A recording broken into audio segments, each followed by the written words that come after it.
Steve, can you just talk us through the emotions of when you got that 100? Yeah, I didn't really know what to do, to be honest. It's been a sort of long time coming. But yeah, I don't know, really, I'm sort of lost for words at the moment. Just really proud that I was able to help pull the team out of a bit of trouble. Obviously, England bowled exceptionally well in the first 2 sessions, and it was hard work out there. I'm just sort of proud that I was able to dig in and fight through those difficult periods and get ourselves to a competitive total. Who were you looking at, particularly when you were saluting the crowd there?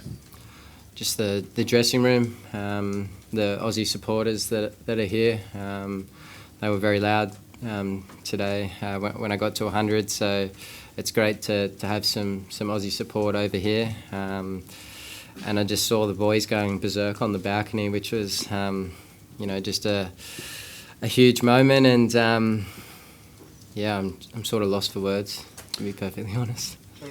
Steve, of all your centuries, and given the circumstances, is this the most special? I think it's got to be one of my best hundreds. Definitely sort of first Ashes test match. Ball was doing a fair bit out in the middle, so had to work really hard. Got beaten a few times, but just sort of let that go and concentrated on the next ball and kept digging in. So, I know that the first test of an Ashes series is always big, so I didn't want to give my wicket up easily. I wanted to keep fighting, and fortunately I was able to dig in today and get ourselves to a reasonable total, I think. I thought Peter Siddle did a magnificent job. That partnership we were able to form, and Nathan Lyon as well. He was magnificent. He actually said to me, "That's the most nervous I've ever been out in the middle batting." So to be able to get to my 100 and give him a really big hug and sort of let all my emotions out, that was pretty special. And without dwelling on it, is it the final nail in the coffin with what happened in Cape Town? Oh, that's all in the past now. I'm moving on, and I'm proud to be back here playing for Australia and hopefully contributing to a test win here. Obviously a long way to go, but we've got ourselves a reasonable total. Hopefully we can start really well with the new ball tomorrow. I think it was probably around the 50-52 over mark where the ball got a little bit softer and things got a little bit easier. So there's no doubt that the new ball is going to be really crucial in the morning, and hopefully we can make the most of that. Can you just talk us through when you were looking at that scoreboard ticking over on the wickets more than the runs in some cases, how nervous you were about running out of partners, what the chat was with Peter about the strategy with him, and now that he's back in the side and he's proved himself with the bat rather than the ball today, the chat in the dressing room about him. I was just out in the middle. I was just telling him to watch the ball and just keep watching it really hard and play sort of natural game. When they over-pitched, he drove a few balls really nicely. When they bowled short, he was getting underneath it majority of the time, and he had a really good, strong defence, which is what you need on a wicket that is doing a bit. His defence was magnificent. He was willing to get beaten every now and again and just play the line of the ball. He did that beautifully, and I think it's great to see Sid's back. He's very experienced. He's played a lot of cricket over here, and he's a bowler that I think somewhat similar to Wokes, who hits the stumps a lot, maybe a little bit shorter, and is able to hit the stumps from probably a shorter length, if that makes sense. So, it's going to be crucial on this wicket, and I think it's a wicket that will really suit him. All right, then Andrew, then Stefan. Steve, at your peak, one thing that rarely happened was you getting hit on the pads, but 3 times during the World Cup you were LBW and even in Southampton. So leading up to this test, was it something that you were working on particularly? Because today, except the time you shouldered arms, you did not get hit on the pads. No, I'm not thinking about it. I'm just playing my game and watching the ball. A couple of times I got out LBW in the World Cup when I was slogging, so it didn't really bother me.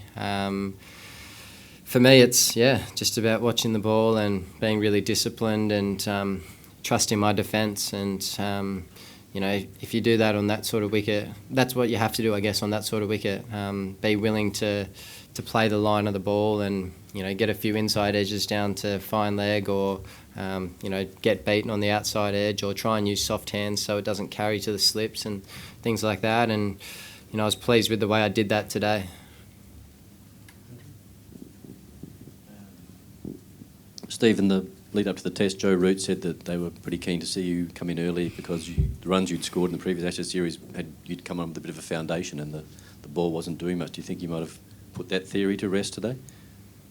I don't know. That's, I guess, Joe's opinion. For me, I'm comfortable where my game is at, and it's just about trusting my defence and being really disciplined like I was today. And you're going to get a good ball every now and again when the ball moves. I think everyone's vulnerable at times when the ball moves. So for me, it's just trusting my defence, and if I do that and I don't go outside of my game plan and I don't make a mistake, then I'm happy.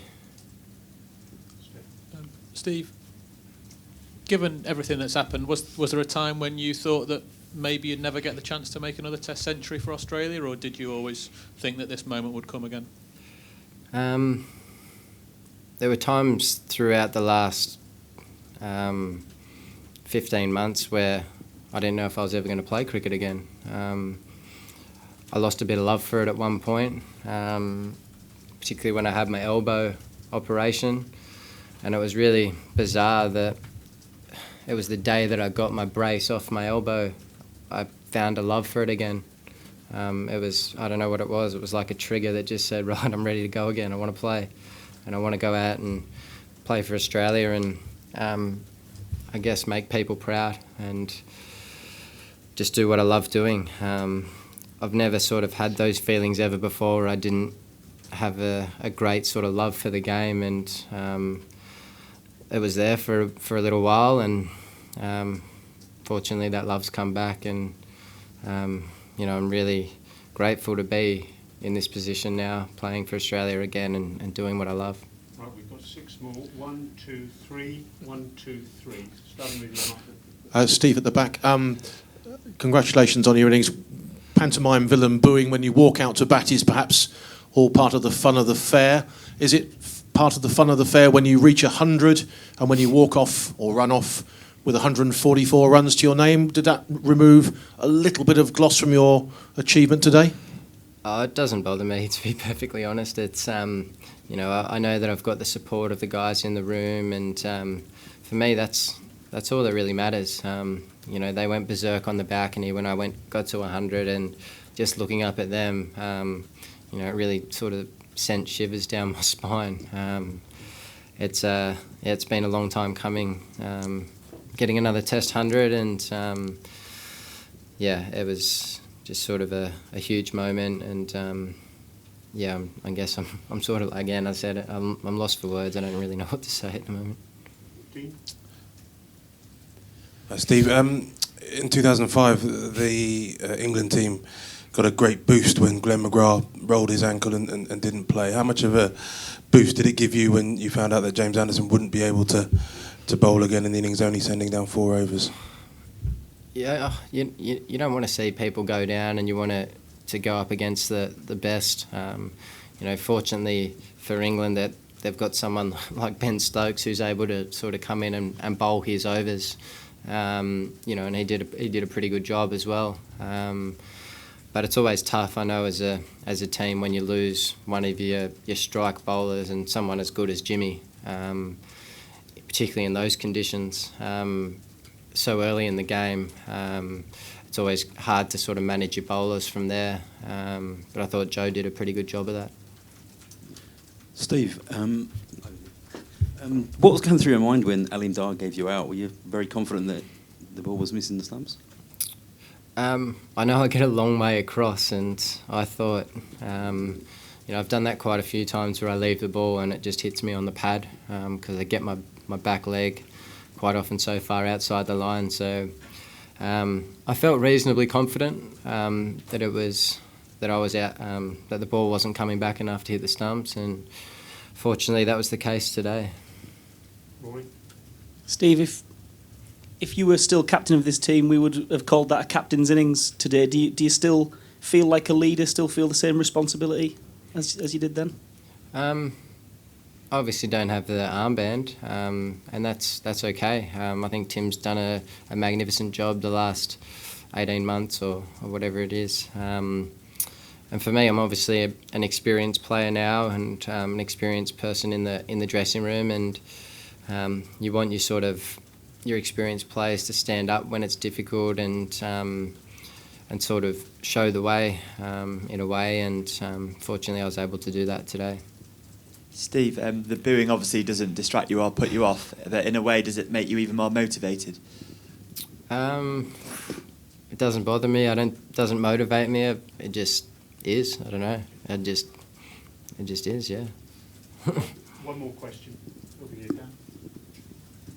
Steve, you've hit 1 million balls just about in the last 2 or 3 weeks. Get that volume up.